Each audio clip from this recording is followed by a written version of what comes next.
Guys, welcome to Helen reacts. അപ്പോൾ കുറച്ച് ദിവസമായിട്ട് ഒരു നല്ല സിനിമ കണ്ടില്ലല്ലോ എന്ന് ആലോചിച്ച് വെറുതെ അൺഎക്സ്പെക്റ്റഡ് ആയിട്ട് നെറ്റ്ഫ്ലിക്സ് എടുത്ത് നോക്കിയപ്പോഴാണ് ഫ്രാങ്കസ്റ്റീൻ എന്ന് പറഞ്ഞൊരു സിനിമ എൻ്റെ സജഷനിൽ വന്നത്. അപ്പോൾ ഓൾറെഡി കാണുന്ന വിചാരിച്ച സിനിമയായിരുന്നു. അപ്പോൾ ഞാനിരുന്ന് കണ്ടത് ഇന്നലെയാണ്.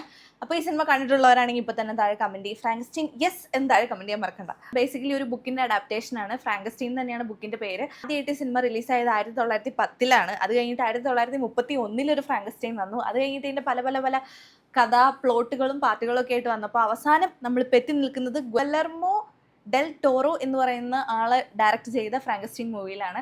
അപ്പോൾ ഈ സിനിമയിൽ ഫ്രാങ്കസ്റ്റീൻ്റെ ക്രിയേച്ചറായിട്ട് ആക്ട് ചെയ്യുന്നത് വളരെ ഹാൻഡ്സമായ ഫോറിയയിലൊക്കെ അഭിനയിച്ച ജേക്കബ് എല്ലോഡിയാണ്. അപ്പം ഞാൻ ജേക്കബ് എല്ലോഡിനെ സജഷനിൽ കണ്ടപ്പോൾ ഞാൻ വിചാരിച്ചു, how can this handsome man pull off Frankenstein പോലത്തെ ഒരു role, and it was amazing. Like നമുക്ക് ഭയങ്കര ഇമോഷണൽ ആയി പോകും ആ ഒരു മോൺസ്റ്ററിൻ്റെ ഒരു ബേസിക്കലി അതൊരു ഇമോഷണൽ ആയിട്ടുള്ളൊരു മോൺസ്റ്റർ ആണ്.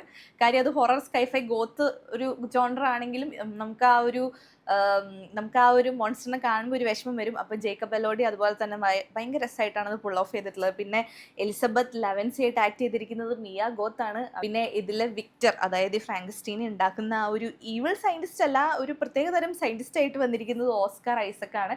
അപ്പം ഇനി നമ്മൾ സിനിമേനെ പറ്റി പറയുകയാണെങ്കിൽ സിനിമയുടെ പ്ലോട്ട് എല്ലാവർക്കും തന്നെ അറിയാം. ഒരു മോൺസ്റ്ററിനെ കുറേ മരിച്ച മനുഷ്യരിൽ നിന്ന് ഉണ്ടാക്കിയെടുക്കുന്നതാണ് സിനിമയുടെ പ്ലോട്ട്. ബാക്ക്ഗ്രൗണ്ട് സ്കോർ ആണെങ്കിലും പിന്നെ VFX ഗ്രാഫിക്സ് ആണെങ്കിലും പിന്നെ ഇതിൻ്റെ സ്റ്റോറി പോകുന്ന രീതിയാണെങ്കിലും അതിലുള്ള ഡ്രാമ എലമെൻറ്റ്സ് ആണെങ്കിലും സിനിമയുടെ കളർ ഗ്രേഡിംഗ് ആണെങ്കിലും ഒക്കെ ഇറ്റ് റെപ്രസെൻറ്റ്സ് എ ഗോത്ത്, അല്ലെങ്കിൽ ആ ഒരു പഴയ ആ ഒരു നമ്മൾ മോൺസ്റ്ററിനെ കണ്ടപ്പോൾ എനിക്ക് ഭയങ്കരമായിട്ട് വിഷമമായി.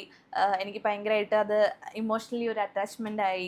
അവസാനം എത്തിയപ്പോൾ നമുക്ക് ഭയങ്കര അയ്യോ എന്നായിപ്പോയി. അപ്പം വേൾഡിൽ ഭയങ്കര അപ്രിസിയേഷൻ കിട്ടിക്കൊണ്ടിരിക്കുകയാണ് ഈ സിനിമയ്ക്ക്. ഇനിയിപ്പോൾ ഇത് കാണാത്ത ഏതെങ്കിലും സിനി ലവേഴ്സ് ഉണ്ടെങ്കിൽ കാണാൻ മറക്കരുത്. കാരണം അതുപോലെ അടിപൊളിയായിട്ടുള്ളൊരു സിനിമയാണ്. For today, thanks for watching Helen reacts. Thank you.